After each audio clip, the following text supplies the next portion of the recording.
¿Cuáles son tu país? México. México. Ecuador. Ecuador. ¿Tu familia? Sí. I've had hundreds, and I'm not kidding, hundreds of people show up at my house. Thing was, we're out here chasing aliens. We're out here patrolling the border. You'd have to answer all your sensors, and you go out there, be looking for stuff. There's a whole category of people that aren't even being touched right now. They just run right through.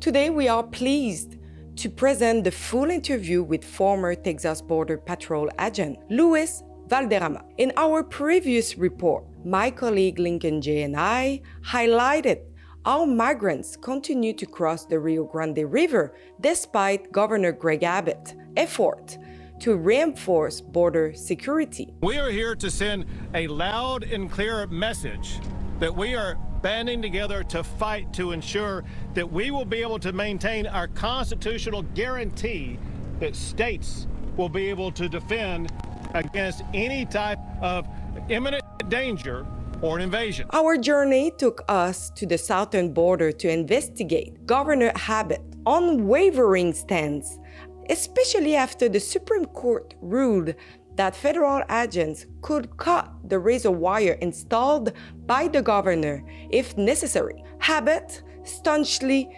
defends his border against what he calls an invasion. Although the number of illegal crossings has decreased in Eagle Pass, Texas, a previous hotspot, but today, due to the razor wire and shipping containers used as a temporary barriers, crossings still occur nearby. Visit TexasBorderReport.com to catch up on our coverage of the mission at the southern border. It was during our investigation in the Quemado area that we encountered Luis Valderrama. As a former Border Patrol agent, Valderrama provided valuable insights into the process of migrants before and after being encountered with Border Patrol agent. They must have talked to somebody. ¿Cómo sabían que había lancha para cruzar?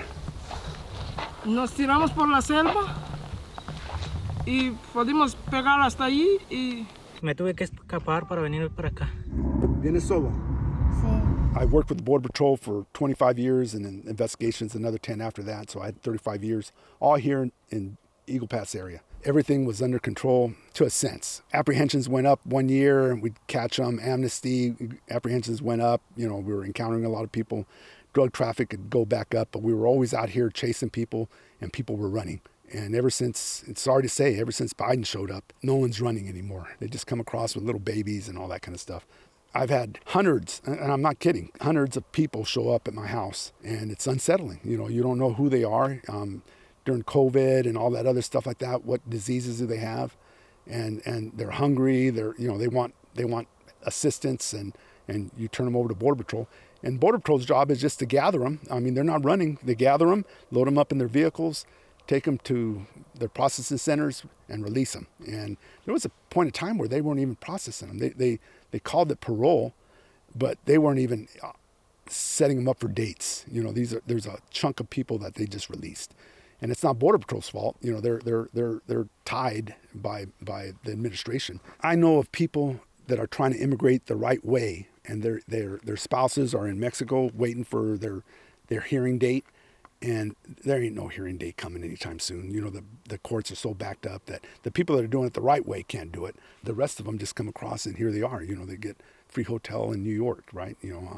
Let them go to the sanctuary states and see if they treat them any different after a year or two of these big groups coming through, because they're going to get tired of it too. It's just unsustainable. You can't take care of these people. It's crazy. Thank goodness for Abbott. He took control of a little bit of a river. They put up their stand, and I think the word has gone out. It's obvious to me that the word got out because they're not coming here anymore. Did you see a changing on the kind of immigrant that were crossing? If we talk about either men alone, families, or different country, did you see like a changing in the country that people were crossing? It was all seasonal at the very beginning of my career. People would come across. They were coming across to work, and during Christmas, they'd all go back to their homes.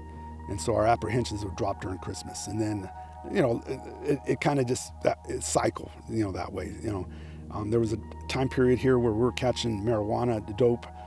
A big seizure every once in a while was a big deal. And then all of a sudden we were having big seizures multiple times a shift. Thing was, we're out here chasing aliens. You know, we're out here patrolling the border. You'd have to answer all your sensors, and you go out there be looking for stuff, and you'd be catching people as you go. But in the meantime, every once in a while you get lucky and catch some dope, and that's a big celebration for us. It's a trophy, so we'd be all happy about it. So it's gone up and down, but now it's not Mexicans, Hondurans, and El Salvadorians. Now it's everywhere else. You know, Ecuador wasn't a big number back then. A little bit of everybody, you know, and it's incredible to see them. You know, they just they're all showing up, and who wouldn't show up, right? You know, if they're, I mean, why not? You know, come over, get $800 and a cell phone, and go up to New York for a vacation until it gets cold, and then just go home when you're done. I mean, you know, why not? And it's hard to be angry at people when you see so much glee and happiness because, you know, they see it tomorrow. You know, you want to, you know, you're not happy at first, but, you know, it's hard to hold that against them. You know, who wouldn't come to America? But, you know, we can't continue. You know, it's awful. I find machetes, I find sharp sticks. I found a pistol, but it turned out to be a BB gun. And you find all this stuff. So you wonder, what do they need a machete for? And what do they need a pointed stick for? And what do they need all this stuff for? Is it to attack a Border Patrol agent? Is it for defense? Are they worried about coyotes or something attacking them? Or are they worried about thieves, maybe bandits that are out here? Look at either one of those scenarios, and it's not good. You know, you have to be prepared. You have to, you know, we're out here by ourselves. You know, there's no cell phone signal down there. When you're down there by yourself. Now, there's a bunch of people that aren't turning themselves in, and that's the scary part, right? You know, the ones that aren't turning themselves in.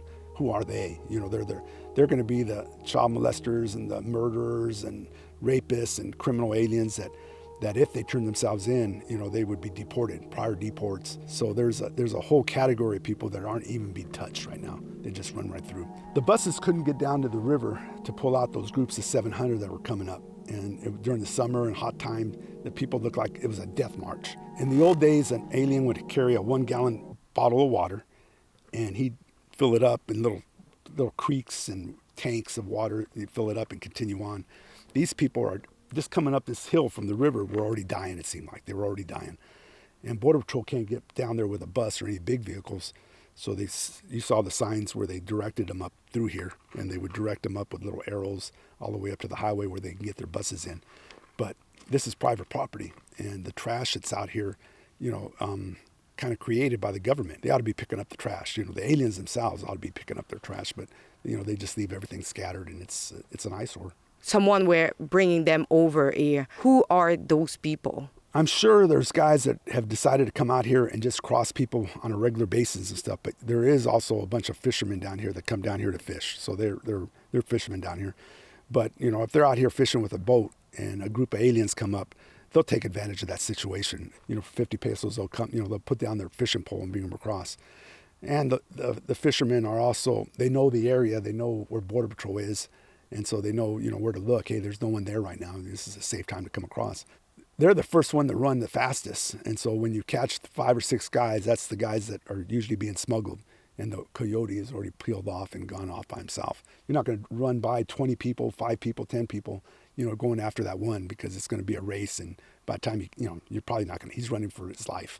And they're hard to catch, just one guy like that. You know, usually the way Border Patrol works is, you know, we set up an ambush point, which they know about too. So when you get them in an area, that one guy runs off and leaves you with 20, you know, so usually you don't catch them. After you caught them, you bring them to the facility where they're being processed. How long is the process, and afterwards, what they are doing with them? I've been retired like 6 years now, so this is way before. They're taking them to that Firefly place that had some kind of threat going on. They shut it down for the day.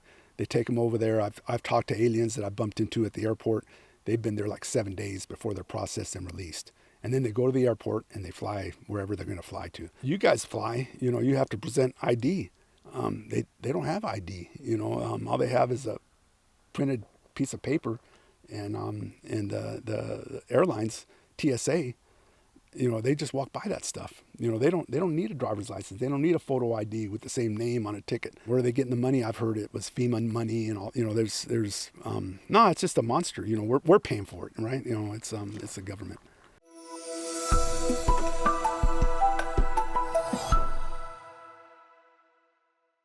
Don't forget to go over texasborderreports.com to help us to offset our travel costs.